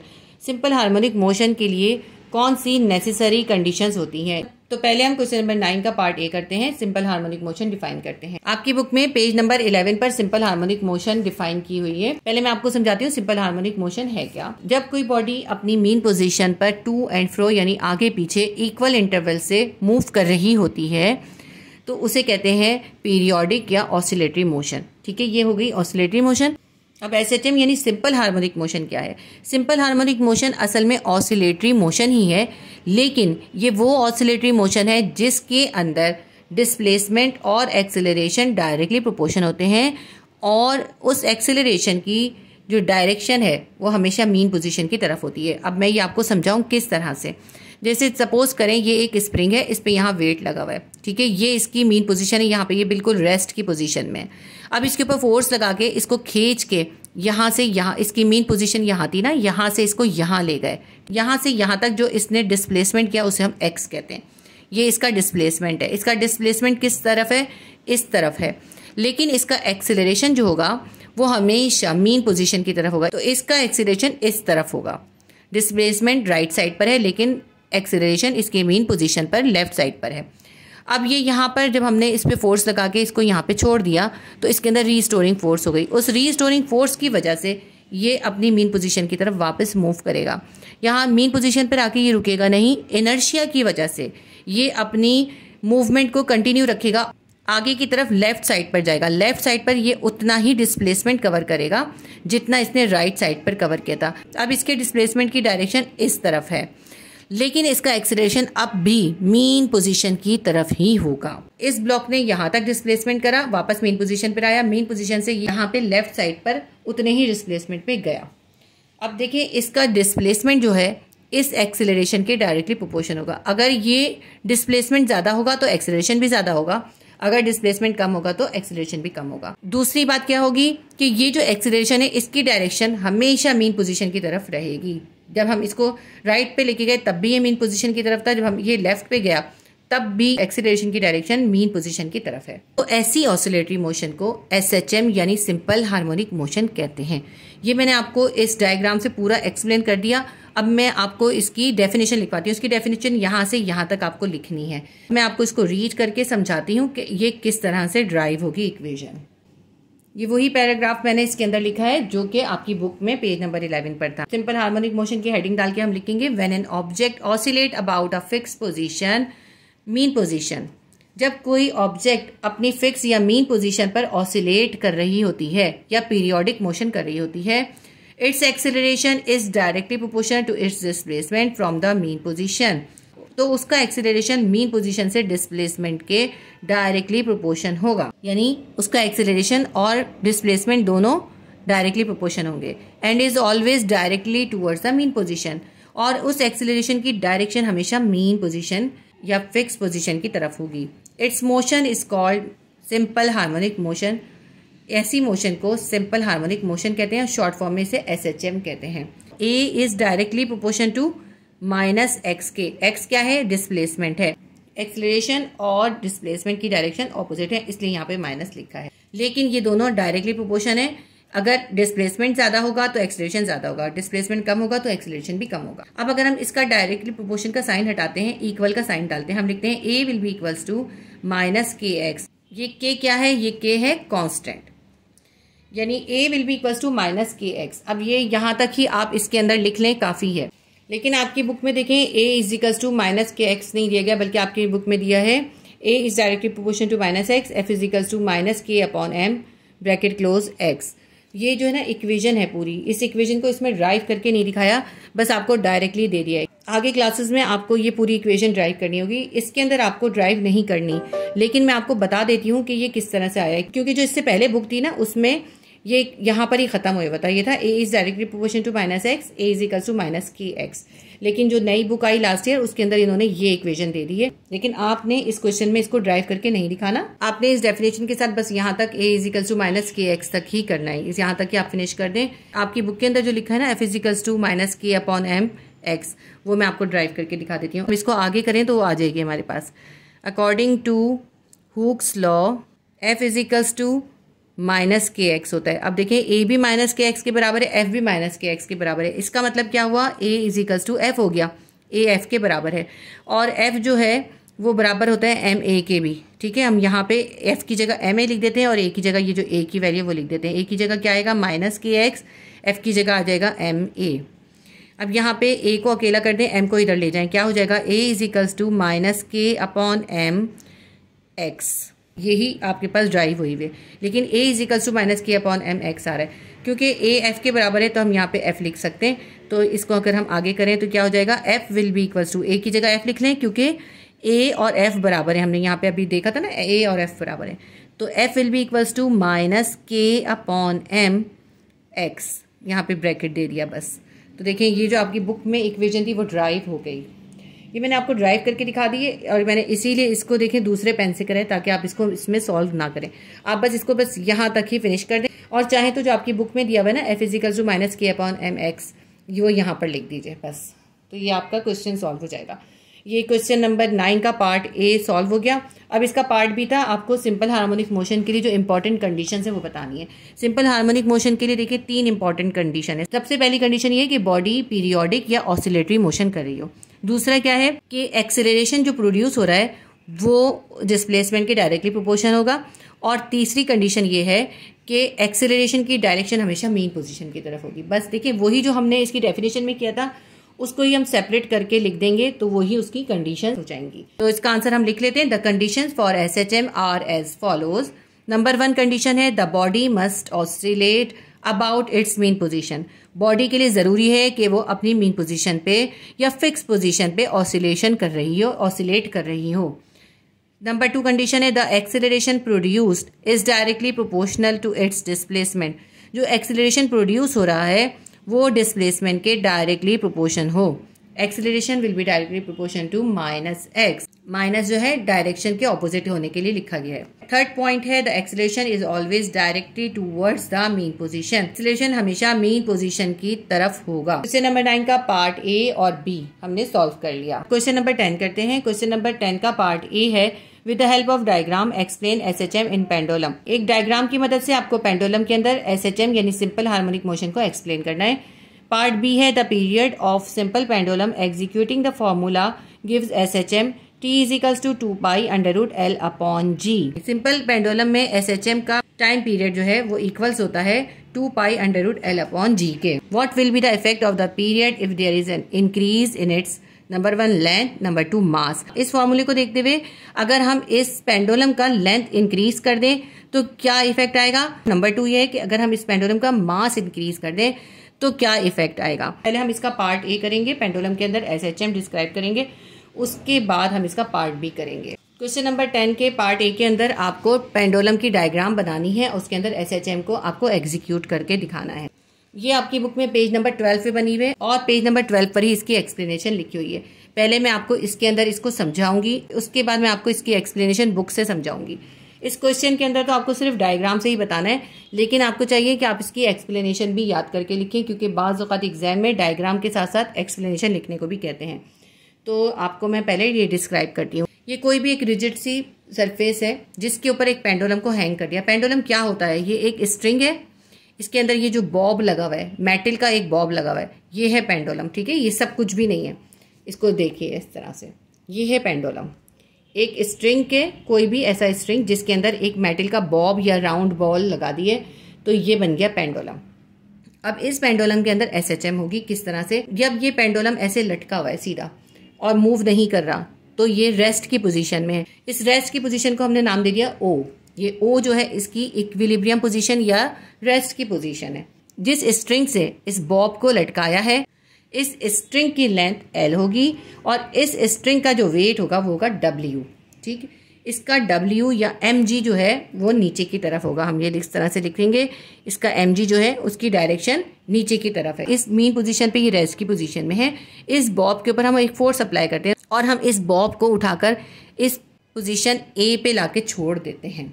ठीक है, यहाँ पोजीशन A पे लाके हम इसको छोड़ देते हैं, फोर्स हटा देते हैं, तो वो फोर्स जो हमने इस पे अप्लाई की थी उसके अंदर रीस्टोर हो गई। उस रीस्टोरिंग फोर्स की वजह से ये बॉब जो है नीचे की तरफ आएगा। इस पोजीशन पे इसका वेट नीचे की तरफ था, यहाँ पर भी इसका वेट जो है वो नीचे की तरफ होगा, लेकिन यहाँ पे ये इंक्लाइंड है, ये सीधा नहीं है, तो इसके वेट के 2 कंपोनेंट्स बन जाएंगे। ये जो स्ट्रिंग की सीध में है ना पूरा, ये इस तरह से, ये कंपोनेंट होगा mg cos थीटा, और ये इसके ऊपर जो परपेंडिकुलर एक कंपोनेंट बनेगा वो होगा mg sin थीटा। ठीक है, ये बहुत इंपॉर्टेंट पॉइंट है इसका। ये mg cos थीटा इसका एक कंपोनेंट बन गया जो कि इसके स्ट्रिंग की सीध में है। ये जो डोरी या स्ट्रिंग इसका लगा हुआ है उसकी सीध में है। ये mg cos थीटा की डायरेक्शन नीचे की तरफ होगी और इस स्ट्रिंग के अंदर जो टेंशन होगी वो ऊपर की तरफ होगी। T क्या है इसके अंदर, T जो है इसके अंदर टेंशन है इस स्प्रिंग की, L इसकी लेंथ है और बॉब का मास है स्मॉल m। ये टेंशन T, इसकी डायरेक्शन ऊपर की तरफ है, mg cos थीटा की डायरेक्शन नीचे की तरफ है। ये दोनों क्योंकि इक्वल हैं और ऑपोजिट डायरेक्शन में, ये दोनों एक दूसरे को कैंसिल कर देंगे। mg यानी वेट का सिर्फ एक कंपोनेंट बचा, वो बचा mg sin theta. mg sin theta की डायरेक्शन कहाँ है, इस तरफ है, मीन पोजीशन की तरफ। इसकी वजह से, इस mg sin थीटा की वजह से ये बॉब नीचे की तरफ अपनी मीन पोजीशन की तरफ आएगा। जब हमने इसको पोजीशन A पे ले जाके छोड़ा तो ये बॉब वापस अपनी मीन पोजीशन की तरफ इस mg sin थीटा कंपोनेंट की वजह से आएगा, क्योंकि mg cos थीटा ने टेंशन T को कैंसिल कर दिया है। अब ये बॉब मूव करता हुआ आहिस्ता आहिस्ता आहिस्ता आहिस्ता वापस अपनी इस मीन पोजीशन पे आएगा। इस मीन पोजीशन पे ये रुकेगा नहीं, इस मीन पोजीशन पे ये इनर्शिया की वजह से नहीं रुकेगा। इनर्शिया किसी भी बॉडी की वो प्रॉपर्टी है जिसकी वजह से वो अपनी रेस्ट की पोजीशन को या फिर अपनी मूवमेंट की पोजीशन को कंटिन्यू रखती है। तो ये मूव करता हुआ इधर आएगा और यहाँ पे ये रुकेगा नहीं, क्योंकि यहाँ पे इसकी वेलोसिटी बहुत ज़्यादा होगी। यहाँ रुकेगा नहीं, बल्कि ये यहाँ से आगे की तरफ मूव करेगा और पोजीशन B पर जाएगा। पोजीशन B पे जाके ये रुक जाएगा, बिल्कुल सेम इक्वल पोजीशन पे जाएगा। जितनी हाइट पे यहाँ पे A पे हमने ले जाके छोड़ा था, उतनी ही हाइट पे ये लेफ्ट साइड पे जाके पोजीशन B पे रुकेगा और फिर यहाँ से ये वापस नीचे की तरफ मूव होना शुरू होगा। यहाँ पे आके ये रुकेगा क्योंकि इस वक्त इसकी जो काइनेटिक एनर्जी है वो 0 हो जाएगी और पोटेंशियल एनर्जी हाईएस्ट हो जाएगी। इस पोजीशन B से ये वापस अपनी मेन पोजीशन की तरफ आएगा mg sin थीटा की कंपोनेंट की वजह से, क्योंकि यहाँ पे अगर आप देखें ना, तो आप यहाँ पे देखें mg cos थीटा है यहाँ पर और ये mg sin थीटा है। तो mg sin थीटा की वजह से ये वापस अपने मेन पोजीशन की तरफ आएगा और ये जो mg cos थीटा है ये यहाँ पर इस टेंशन को कैंसिल कर देगा। ये दोनों कैंसिल हो जाएंगे और mg sin थीटा की वजह से फिर मेन पोजीशन की तरफ आएगा। तो इस तरह ये अपनी मेन पोजीशन के टू एंड फ्रो, राइट और लेफ्ट ऑसिलेटरी मोशन या पीरियोडिक मोशन करता रहेगा। इस ऑसिलेटरी या पीरियोडिक मोशन के अंदर एक्सीलरेशन जो है वो उसकी मीन पोजीशन की तरफ है और ये एक्सीलरेशन इस डिस्प्लेसमेंट के डायरेक्टली प्रोपोर्शन है। डिस्प्लेसमेंट ज़्यादा होगा तो एक्सीलरेशन ज़्यादा होगा, डिस्प्लेसमेंट कम होगा तो एक्सीलरेशन कम होगा। तो इसलिए इसके अंदर ये सिंपल हार्मोनिक मोशन हो रही है। अच्छा, एक चीज इसके अंदर रह गई, जब हमने इसको इसकी मीन पोजीशन से पोजीशन ए पर ले जाके छोड़ा था तो इसकी पहली और दूसरी पोजीशन के दरमियान में यहाँ पे जो एंगल बन रहा है वो होगा एंगल थीटा। इस डायग्राम की वजह से मैंने आपको एक्सप्लेन कर दिया कि पेंडुलम के अंदर किस तरह एसएचएम एग्जीक्यूट होती है। जो कुछ भी मैंने आपको इसके अंदर एक्सप्लेन किया है वो आपकी बुक के अंदर पेज नंबर 12 के ऊपर लिखा हुआ है। देखिए पेज नंबर 12 के ऊपर यही डायग्राम बनी हुई, कॉपी में मैंने आपको बिल्कुल यही सेम बनाकर एक्सप्लेन करी है। अगर आपको इसकी एक्सप्लेनेशन लिखनी हो तो आप यहाँ पे हेडिंग डालेंगे explanation of SHM in simple pendulum. उसके बाद आप लिखेंगे at the mean position O a pendulum in its equilibrium position. Mean position O पे ये है इसकी mean position O. Mean position O पे ये पेंडुलम जो है इक्विलिब्रियम की पोजीशन पर है। बस यहाँ तक लिखिए। उसके बाद ये आगे से लिखें the curve path is the distance of Bob of pendulum travels. ये जो कर्व पाथ इसमें दिखाया गया है ना, इसको एस का नाम दे दिया है, ये पेंडुलम का रास्ता है जिस पे बॉब जो है वो ट्रेवल करेगा। The weight mg consist of the component mg cos theta along the string and mg sin theta perpendicular to the arc.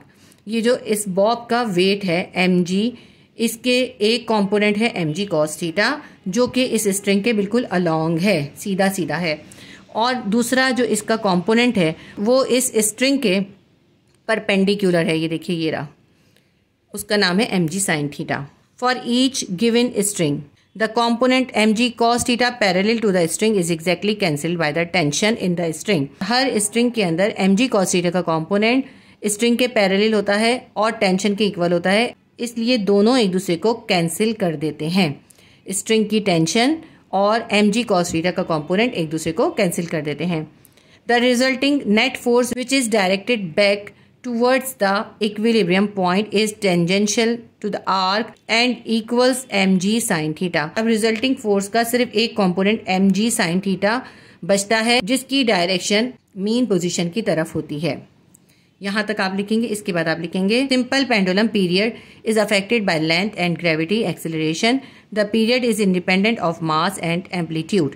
ये जो सिंपल पेंडुलम है इसका टाइम पीरियड जो होता है वो इसकी लेंथ और ग्रेविटी पे डिपेंड करता है, उससे इस पे इफेक्ट होता है, लेकिन इसका जो मास है और एम्पलीट्यूड है उससे इस पेंडुलम के टाइम पीरियड पे कोई फर्क नहीं पड़ता। E will be equals to 2π√L/g। ये इसकी यहाँ पर इक्वेशन आएगी। यहाँ तक इसको लेके ख़त्म कर देंगे। यहाँ से यहाँ तक लिखेंगे और फिर ये लिखेंगे। ये हो गई एक्सप्लेनेशन। अब इस क्वेश्चन में एक्सप्लेनेशन लिखनी है या नहीं लिखनी, ये आपकी जैसे टीचर्स कहें उस तरह आप कर लीजिएगा। अगर वो कहते हैं कि आपको एक्सप्लेनेशन लिखनी है तो ये लिखिएगा, अदरवाइज इस डायग्राम से आप इसको एक्सप्लेन कर दीजिएगा। अब इसका जो पार्ट बी था वो मैं आपको बताती हूँ। पार्ट बी के अंदर आपसे पूछा था अगर हम इस पेंडुलम की लेंथ इंक्रीज कर दें तो क्या फर्क पड़ेगा। देखिए ये पेंडुलम है ना हमारे पास, इसकी अगर लेंथ इंक्रीज हो जाएगी तो देखिए टाइम पीरियड जो है वो लेंथ के डायरेक्टली प्रोपोर्शन है। अगर आप लेंथ बढ़ा देंगे टाइम पीरियड बढ़ जाएगा, लेंथ कम कर देंगे टाइम पीरियड कम हो जाएगा। लेकिन ये जो टाइम पीरियड है ये इसमें हमने अभी पढ़ा ना मास और एम्पलीट्यूड के इंडिपेंडेंट है। मास और एम्पलीट्यूड का इस पर कोई असर नहीं होता। अगर हम इस बॉब का मास बढ़ा दें या कम कर दें पेंडुलम के टाइम पीरियड पर कोई इफेक्ट नहीं आएगा। इसी तरह अगर हम ये जो इसका एम्पलीट्यूड है वो कम कर दें या ज़्यादा कर दें उससे भी इस पर कोई इफेक्ट नहीं आएगा। क्वेश्चन में सिर्फ लेंथ और मास का पूछा था कि इसका क्या इफेक्ट आएगा, लेकिन एग्जाम के अंदर एम्पलीट्यूड और एक्सीलरेशन का इफेक्ट भी पूछ सकते हैं। तो जब आपने ये पूरा पैराग्राफ याद किया होगा सही से तो जो भी आपसे क्वेश्चन पूछेंगे आप उसका आंसर दे सकेंगे। क्वेश्चन नंबर 10 का पार्ट भी था the period of simple pendulum executing the formula given SHM t is to 2π√L/g। इस फॉर्मूले के अकॉर्डिंग आपको बताना है कि पेंडुलम के टाइम पीरियड पर क्या इफेक्ट आएगा अगर हम लेंथ और मास इनको इंक्रीज कर दें। पहले हम इसका पार्ट 1 करते हैं। Length in simple pendulum the period will also increase with the increase in length of string as time period is depend on the length of pendulum। simple pendulum में जब हम string की लेंथ बढ़ाएंगे तो उसका time period भी बढ़ जाएगा, क्योंकि टाइम पीरियड जो है वो पेंडुलम की लेंथ पे डिपेंड करता है या उससे अफेक्ट होता है। लेंथ कम करेंगे तो पेंडुलम का टाइम पीरियड कम हो जाएगा, लेंथ बढ़ा देंगे तो पेंडुलम का टाइम पीरियड बढ़ जाएगा। पार्ट 2 है मास बढ़ाने से क्या फर्क पड़ेगा। There will be no effect on period of pendulum if the mass is increased. अगर हम पेंडुलम का जो बॉब है उसका मास बढ़ा देंगे तो पेंडुलम के टाइम पीरियड पे कोई इफेक्ट नहीं होगा। As a period of pendulum is independent of mass of bob, क्योंकि पेंडुलम का टाइम पीरियड मास से इंडिपेंडेंट होता है। मास बढ़ाएं या कम करें, इससे टाइम पीरियड पे कोई इफेक्ट नहीं आता। अब इसमें देखें, इन्होंने लेंथ और मास का पूछा था, लेकिन इसमें आपसे एम्पलीट्यूड और ग्रेविटेशन एक्सेलरेशन का भी पूछ सकते हैं। दो चीजें हैं जिनका इफेक्ट पड़ता है पेंडुलम के टाइम पीरियड पे, एक होती है लेंथ और दूसरा होता है ग्रेविटेशन एक्सेलरेशन। लेंथ को ज़्यादा करेंगे तो टाइम पीरियड बढ़ जाएगा, लेंथ को कम करेंगे टाइम पीरियड कम हो जाएगा। लेकिन ग्रेविटेशन एक्सेलरेशन उसके ऑपोजिट होता है, इन्वर्स होता है। अगर पेंडुलम का ग्रेविटेशन एक्सेलरेशन ज़्यादा होगा तो टाइम पीरियड कम होगा, अगर एक्सेलरेशन कम होगा तो टाइम पीरियड ज़्यादा होगा। दूसरा आपके पास होता है मास और एम्पलीट्यूड। मास और एम्पलीट्यूड का कोई असर नहीं होता। अगर आपसे मास पूछें या एम्पलीट्यूड पूछें, दोनों में आपने यही आंसर लिखना है। There is no effect of mass and amplitude on the time period of pendulum. Question number 10 के पार्ट ए और बी हमारे सॉल्व हो गए। क्वेश्चन नंबर 11 करते हैं। क्वेश्चन नंबर 11 का पार्ट ए है, with the help of a diagram explain SHM in the ball and bowl system. एक डायग्राम की मदद से बॉल एंड बाउल सिस्टम में SHM यानी सिंपल हार्मोनिक मोशन एक्सप्लेन करनी है।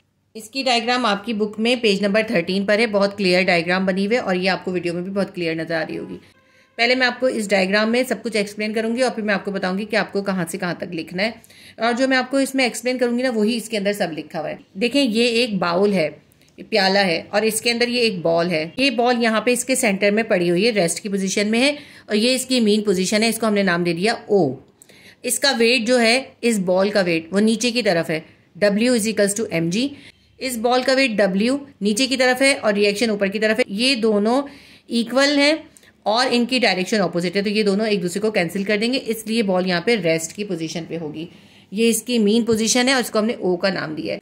अब अगर हम इस बॉल को डिस्प्लेस करके इसकी एक्सट्रीम पोजीशन यहाँ पे A पर ले जाते हैं, जब हम इसको A पर ले जाके छोड़ेंगे तो इसके अंदर रीस्टोरिंग फोर्स होगी। उस रीस्टोरिंग फोर्स की वजह से और एक्सेलरेशन की वजह से, जो एक्सेलरेशन इसकी मीन पोजीशन की तरफ है, ये पोजीशन A से वापस अपनी मीन पोजीशन यानी O की तरफ आएगी। जब ये बॉल मूव करती हुई वापस अपनी मीन पोजीशन O पर पहुंचेगी, उस वक्त इसकी वेलोसिटी बहुत ज़्यादा होगी, इसकी स्पीड बहुत ज़्यादा होगी, और इनर्शिया की वजह से ये बॉल अपनी मोशन को कंटिन्यू रखेगी। यहाँ रुकेगी नहीं बल्कि कंटिन्यू रखेगी और आगे की तरफ जाएगी, और बाउल के दूसरे साइड पे अपनी एक्सट्रीम पोजीशन B पर पहुंच जाएगी। B पोजीशन पे पहुंचने के बाद ये 1 सेकंड के लिए, बहुत कम टाइम के लिए ये रुक जाएगी, लेकिन फिर ये वापस अपनी मीन पोजीशन की तरफ, नीचे की तरफ आना शुरू हो जाएगी एक्सेलरेशन की वजह से, क्योंकि एक्सेलरेशन की डायरेक्शन जो है इसकी मीन पोजीशन की तरफ है, इसलिए ये बॉल वापस अपनी मीन पोजीशन की तरफ आएगी। इस तरह ये बॉल मीन पोजीशन पे आके फिर नहीं रुकेगी, क्योंकि इस वक्त इसकी स्पीड भी ज़्यादा होगी और इनर्शिया की वजह से ये अपनी मोशन को कंटिन्यू रखेगी। इस तरह ये बॉल इस बाउल के अंदर टू एंड फ्रो मोशन करेगी। यहाँ O से A पे जाएगी, A से वापस O पे आएगी, फिर O से वापस B पे जाएगी। इस तरह B से वापस O पे आएगी, फिर A पे जाएगी। इस तरह ये अपनी मीन पोजीशन के आगे पीछे टू एंड फ्रो मोशन करती रहेगी। इसलिए इस बॉल एंड बाउल सिस्टम के अंदर SHM यानी सिंपल हार्मोनिक मोशन है। ठीक है, जो मैंने ये बोला है ये सब इसके अंदर लिखा हुआ है। ये जिस तरह इस बुक में बना हुआ है बिल्कुल आपने इसी तरह इसके अंदर बनाना है। अब मैं आपको पढ़ के बताती हूँ कि आपने क्या लिखना है। अगर आपके स्कूल में कहें कि सिर्फ डायग्राम नहीं बनानी, आपने इसको एक्सप्लेन भी करना है, तो आप एक्सप्लेन कैसे करेंगे? यहाँ से लिखेंगे हम, इसके अंदर थोड़े से वर्ड्स चेंज करेंगे। पहले पैराग्राफ में हम लिखेंगे when a ball is placed in a bowl it execute simple harmonic motion. ठीक है, थोड़ा सा इसके अंदर हमने कुछ वर्ड्स का इजाफा करा है।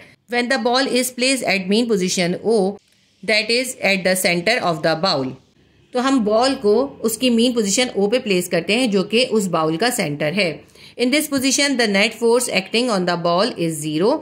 इस पोजीशन पे, यहाँ पे इसकी बॉल के ऊपर कोई भी फोर्स एक्ट नहीं कर रही, क्योंकि इसका देखिए मैंने आपको बताया था इसका वेट और इसका रिएक्शन एक दूसरे को कैंसिल कर रहे हैं, इसके ऊपर कोई फोर्स नहीं है।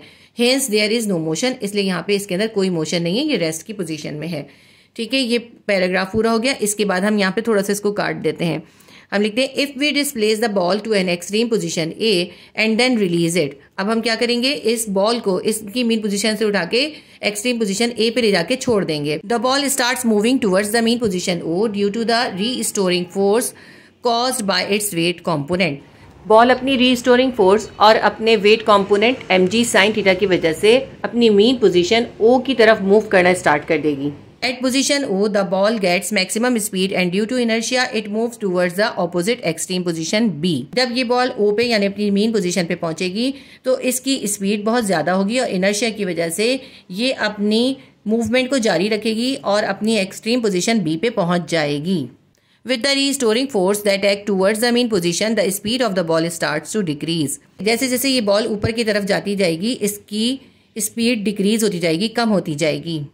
The ball stop for a while at B and then again move towards the mean position O. Extreme position B पर पहुंचने के बाद ये बॉल एक लम्हे के लिए रुक जाएगी, लेकिन फिर अपने weight component mg sin theta या कह लें ग्रेविटेशनल एक्सेलरेशन की वजह से ये बॉल वापस अपनी मेन पोजीशन O की तरफ मूव करेगी. This ball's to and fro motion continues about the mean position O.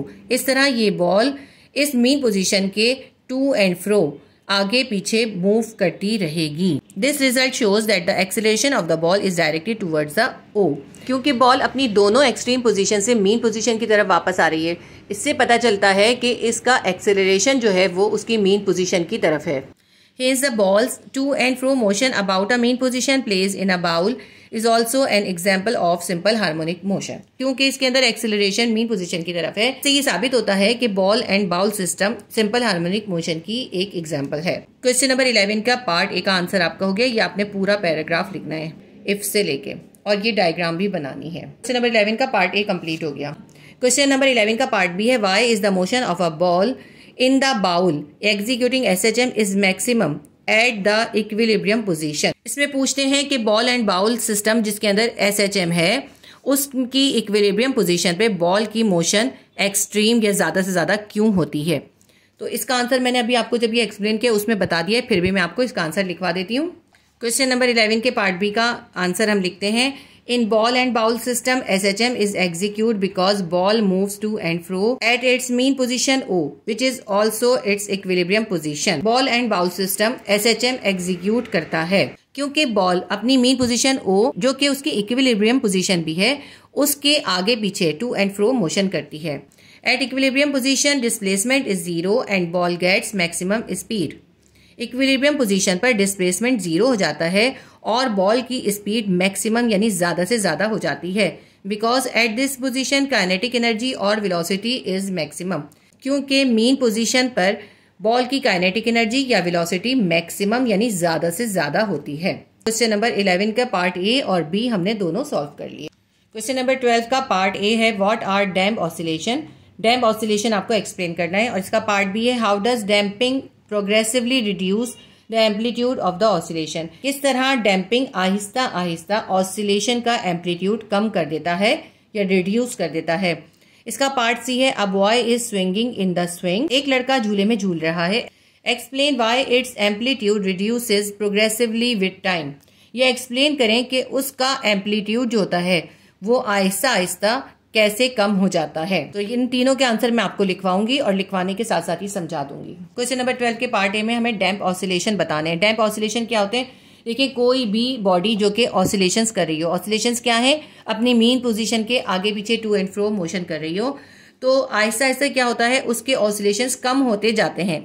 जो एम्पलीट्यूड होता है ऑसिलेशन का, जैसे कि अगर ये पेंडुलम है, अगर इस पेंडुलम को हमने यहाँ पे ले जाके छोड़ा और ये इस मेन पोजीशन ए से बी पर आया फिर बी से वापस ए पर आया तो आहिस्ता आहिस्ता क्या होगा इसका जो एम्पलीट्यूड है ना यहाँ से यहाँ तक का डिस्टेंस ये कम होता जाएगा और इनके ऑसिलेशन जो है छोटे होते जाएंगे. छोटे होते होते होते होते कि जैसे यहाँ से यहाँ तक करने लगेगा फिर यहाँ से यहाँ तक करने लगेगा. ऑसिलेशंस डैम्प होते जाएंगे, आहिस्ता आहिस्ता छोटे होते जाएंगे और एक वक्त ऐसा आएगा कि ये बॉल जो है अपनी जगह पर ही रुक जाएगी और बस हल्के हल्के से हिलने लगेगी. तो इसको कहते हैं डैम्प ऑसिलेशन. और ये होता क्यों है? ये होता है किसी भी रेजिस्टिंग फोर्स की वजह से. अब वो स्ट्रिंग की रेजिस्टेंस भी हो सकती है, वो हवा की रेजिस्टेंस भी हो सकती है. तो किसी भी सिस्टम के अंदर जब ऑसिलेशन आहिस्ता आहिस्ता डैम्प हो जाते हैं उसको कहते हैं डैम्प ऑसिलेशन. और इसकी रीजन होती है कोई भी रेजिस्टिव फोर्स, कोई भी फ्रिक्शन की फोर्स, और वो फ्रिक्शन की फोर्स हवा भी हो सकती है. अब आप इसकी डेफिनेशन को लिख लीजिए. The oscillations of a system in the presence of some resistive force are damp oscillation. किसी सिस्टम के ऑसिलेशन जिसके अंदर कोई रेजिस्टिव फोर्स प्रेजेंट हो डैम्प ऑसिलेशन कहलाते हैं. क्योंकि जब भी कोई सिस्टम ऑसिलेशंस कर रहा हो उसके अंदर अगर कोई रेजिस्टिव फोर्स प्रेजेंट होगी तो आहिस्ता आहिस्ता उसके ऑसिलेशंस जो हैं वो डैम्प हो जाएंगे. In an oscillatory system the amplitude of oscillating object progressively decreases due to the friction. किसी ऑसिलेटिंग सिस्टम में ऑसिलेट करने वाली ऑब्जेक्ट का एम्पलीट्यूड आहिस्ता आहिस्ता डिक्रीज होता जाता है, कम होता जाता है फ्रिक्शन की फोर्स की वजह से। ठीक है, जो भी कोई ऑसिलेटिंग सिस्टम है जिसके अंदर फ्रिक्शन की फोर्स मौजूद है, उस फ्रिक्शन की फोर्स की वजह से उस ऑब्जेक्ट के ऑसिलेशंस आहिस्ता आहिस्ता कम होते जाते हैं, छोटे होते जाते हैं। The friction not only affect the amplitude but also slightly reduces the frequency. ये फ्रिक्शन सिर्फ एम्पलीट्यूड पर ही असर नहीं करता, बल्कि इस फ्रिक्शन की वजह से फ्रीक्वेंसी भी आहिस्ता आहिस्ता कम हो जाती है। And oscillations that fade away over time is called damp oscillation. वो ऑसिलेशंस जो आहिस्ता आहिस्ता किसी भी फ्रिक्शन फोर्स की वजह से वक्त के साथ साथ कम होते जाएं, डैम्प होते जाएं, वो डैम्प ऑसिलेशंस कहलाते हैं। ये आपने पूरा लिखना है और ये डेफिनेशन आपकी बुक में मौजूद है पेज नंबर 15 पर। आप चाहें तो अपनी बुक से कर लीजिएगा। क्वेश्चन नंबर 12 का पार्ट बी करते हैं। How does damping progressively reduce the amplitude of oscillations. किस तरह डैम्पिंग की वजह से आहिस्ता आहिस्ता ऑसिलेशंस का एम्पलीट्यूड भी कम हो जाता है। अभी मैंने आपको जैसे कि पेंडुलम के अंदर समझाया था। देखें, अगर ये एक पेंडुलम है, इस पेंडुलम के बॉब को अगर हम यहाँ ए तक ले जाके डिस्प्लेस कर देते हैं तो ये यहाँ ए से वापस आएगा मीन पोजीशन ओ पर। यहाँ मीन पोजीशन पे वापस आने के बाद ये अपनी मोशन को कंटिन्यू करेगा और एक और एक्सट्रीम पोजीशन बी पर जाके रुक जाएगा। फिर ये बी से वापस अपने मीन पोजीशन ओ की तरफ आएगा। देखें, यहाँ से यहाँ तक इसका एम्पलीट्यूड है, लेकिन डैम्पिंग की वजह से या किसी फ्रिक्शन फोर्स की वजह से आहिस्ता आहिस्ता इसका एम्पलीट्यूड छोटा होता जाएगा और एक वक्त ऐसा आएगा कि ये बॉब अपनी जगह पर ही रुक जाएगा। इसके ऑसिलेशंस आहिस्ता आहिस्ता डैम्प हो जाएंगे और एम्पलीट्यूड छोटा होता जाएगा और फ्रीक्वेंसी कम होती जाएगी और ये बॉब अपनी जगह पे रुक जाएगा। क्वेश्चन नंबर 12 का पार्ट बी का आंसर लिख लेते हैं। इन ऑसिलेटिंग सिस्टम फ्रिक्शन फोर्स और air resistance decreases the amplitude and frequency. Oscillating system के अंदर फ्रिक्शन की फोर्स या फिर एयर की, हवा की रेजिस्टेंस डिक्रीज कर देती है एम्पलीट्यूड को भी और फ्रीक्वेंसी को भी। Due to which oscillations are fades away over time after many vibrations. जिसकी वजह से कुछ टाइम के बाद, बहुत से वाइब्रेशंस के बाद ये ऑसिलेशन जो है फेड हो जाते हैं या कम हो जाते हैं। ठीक है, एक बार और रीड कर देती हूँ। In oscillating system friction force और air resistance decreases the amplitude and frequency due to which oscillations are fades away over time after many vibrations. ये आंसर आपकी बुक में नहीं है, आप इसमें से इसको कॉपी कर लीजिएगा। क्वेश्चन नंबर 12 का पार्ट सी है। A boy is swinging in the swing, explain why it's amplitude reduces progressively with time. हम देखते हैं ना कि जब हम झूला झूल रहे होते हैं तो हम अपने पाँव की फोर्स जमीन पर लगाते हैं। अगर हम अपने पाँव की फोर्स ना लगाएं तो आहिस्ता आहिस्ता झूले का एम्पलीट्यूड कम होता जाता है और आहिस्ता आहिस्ता झूला एक जगह पे रुक जाता है, क्योंकि स्विंग भी ऑसिलेशंस कर रहा होता है। तो उसके अंदर भी एयर की रेजिस्टेंस की वजह से या फिर उसकी स्ट्रिंग की फ्रिक्शंस की वजह से आहिस्ता आहिस्ता ऑसिलेशंस डैम्प हो जाते हैं। आहिस्ता आहिस्ता एम्पलीट्यूड रिड्यूस होता जाता है और थोड़े टाइम के बाद स्विंग जो है वो रुक जाता है अपनी जगह पे। तो इसका आंसर हम लिखते हैं। When a boy swing he applies force on his foot on land. जब कोई लड़का झूला झूल रहा होता है तो वो अपने पाँव की फोर्स को जमीन पर लगाता है। The land push him forward. जब वो अपने पाँव की फोर्स से जमीन को पीछे धकेलता है तो जमीन उसे आगे की तरफ पुश करती है। ये हमने पढ़ा था न्यूटन्स के थर्ड लॉ में कि every action has a reaction. तो जब हम जमीन को अपने पाँव की फोर्स से पीछे की तरफ पुश करते हैं, जमीन हमें आगे की तरफ पुश करती है, जिसकी वजह से स्विंग जो है वो ऑसिलेशन करता है। But the friction of air reduce the amplitude of swing. लेकिन हवा की जो फ्रिक्शन होती है वो आहिस्ता आहिस्ता झूले के एम्पलीट्यूड को रिड्यूस कर देता है, कम कर देता है। And oscillations of swing are faded away after some time. और कुछ टाइम के बाद उस झूले के या स्विंग के ऑसिलेशंस जो हैं वो कम हो जाते हैं। If he don't apply more force from his foot, friction of force reduce velocity and amplitude of oscillation. अगर वो लड़का अपने पैरों की मजीद फोर्स नहीं लगाएगा तो आहिस्ता आहिस्ता ऑसिलेशंस का एम्पलीट्यूड और वेलोसिटी दोनों रिड्यूस हो जाएंगे, कम हो जाएंगे। And finally it will stop due to the damp oscillations. और डैम्प ऑसिलेशंस की वजह से आहिस्ता आहिस्ता स्विंग स्टॉप हो जाएगा, यानी रुक जाएगा। ठीक है, तो ये इसका आंसर हो गया। मैं एक बार और इसको रीड कर देती हूँ। When a boy swing he applies force of his foot on land, the land push him forward but the friction of air reduces the amplitude of swing and oscillations of swings are faded away after some time. If he did not apply more force from his foot, friction of air reduce velocity and amplitude of oscillations and finally it will stop due to damp oscillations. Question number 12 का part सी भी complete हो गया। इसके साथ ही हमारे chapter number 10 के section B के 12 questions हमने सॉल्व कर लिए। ये मैंने आपको पूरा सेक्शन बी कंप्लीटली सॉल्व करवाया। उम्मीद करती हूँ वीडियो आपके लिए हेल्पफुल रहेगी। आपसे रिक्वेस्ट है कि वीडियो को लाइक कीजिए और चैनल को सब्सक्राइब कर लीजिए और बेल आइकन को क्लिक कर दीजिए, ताकि जैसे ही मैं नई वीडियो अपलोड करूं तो आपको उसका नोटिफिकेशन मिल जाए। चैनल पर क्लास 10 मैथ्स की chapter number 17, chapter number 18, chapter number 20 की तमाम वीडियोस अपलोडेड हैं। इंशाल्लाह ताला बाकी की तमाम वीडियोस भी बहुत जल्द अपलोड होंगी। अल्लाह हाफिज।